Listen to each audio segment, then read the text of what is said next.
Oh, yes. Look at that.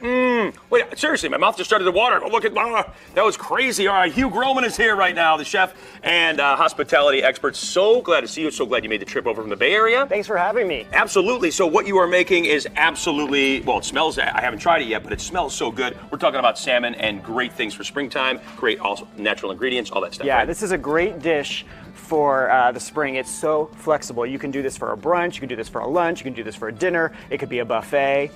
We're poaching salmon and we're going to serve it with a salsa verde. And the great thing is also you can serve this hot, room temperature, or cold. You can even do all this work the day before and put it in the fridge and then just serve it right out of the fridge if you want. Wow, that is, I've never, is it hard to poach No, salmon? It's so easy. So first of all, I'm gonna tell you about how we did this. We made this broth with carrots and onions and celery and lots of lemon juice and salt. So we're gonna taste it here. You wanna taste that and let me know what you think. Oh yeah, I'll give that a little It should be sample, really sure. salty and really lemony. It shouldn't taste good like soup. It should. Yes, salty and lemony. Yeah, Oh exactly. my I think that's about good. perfect. But if you want to put a little more lemon in, I'm just going to show you. You know, I love this tool. If you don't have one of these, I think they've become more common these days. But this, it's a juicer. And So the trick is you put it cut cut side down. You see how it's round? Yes. So it makes you think you should put it in that way, but you put it in flat side down. Lemon squisher. And you just squish it in. It's so easy. Look So that's a great tool to have. I use it all the time. Got it. And then, so you've got this broth. It's nice and salty. And then you just put these pieces of salmon in, and they cook for about 5 minutes. That's it. So Yeah, you easy. threw those in. And they're Yeah, like, so they're I already threw these turning. in a couple minutes ago, and I'll pull these out once I show you how to make the salsa verde. Okay, we're let's gonna jump do into the salsa verde. So Leave those in for 5 minutes. this is super Got easy. it. We've got fresh parsley, Okay. scallions, Oh yeah, gotta have the scallions. capers, Hello, capers.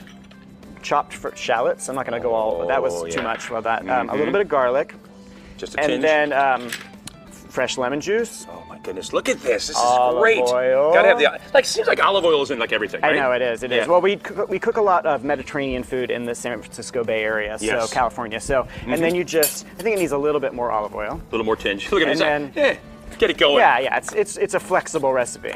So and then you just stir it up. That's good. And this is like a light type of salsa. The salsa It's verde. really It's not light. spicy at all or anything. It's you know, a little bit garlicky. It's got oniony flavors. It's got the olive oil. The lemon is what brightens it up, and then the salt and pepper and the capers are great because they give it that brininess and almost a little bit of umami. You know, a little bit of that je ne sais quoi. Well, I like that. Here we go. So I'm going to taste it. Before I let you taste it, I'm going to taste it. Make sure that it's good. We do this as a chef trick on the back of our hand. Got it. I'm going to try that.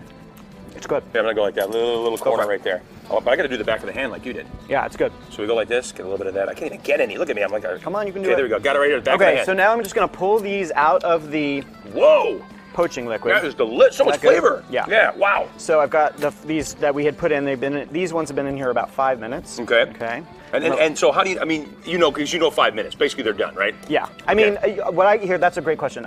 You can touch it a little bit and squeeze. These are, I would say, on the medium rare side, and I'll just open one up and you'll see. Okay. See how it's like a little bit rare on the inside. Yeah. And some people love their salmon that way. I sometimes like it more medium.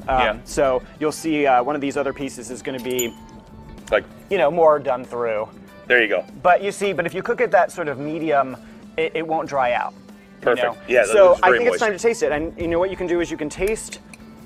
We can taste these that are hot. Yep. But we can also taste the ones that are cold. Okay. All right. Let's taste it real quick because we're actually out of time. Okay, we're out of time. So let's do a quick little taste and I'll let everyone know where we You can do a little cross comparison of the hot and the cold. Okay. All right. I don't have time. I'm going to throw up the information right now on the screen, and then I'm going to take a little bite of this after I read this, before I toss over there, because you need to know this information. This is so good. I can't wait to try this. My mouth is watering. Hugh Groman Group, 510-647-5165. HughGromanGroup.com. They're on Facebook and Instagram as well too. I'm going to toss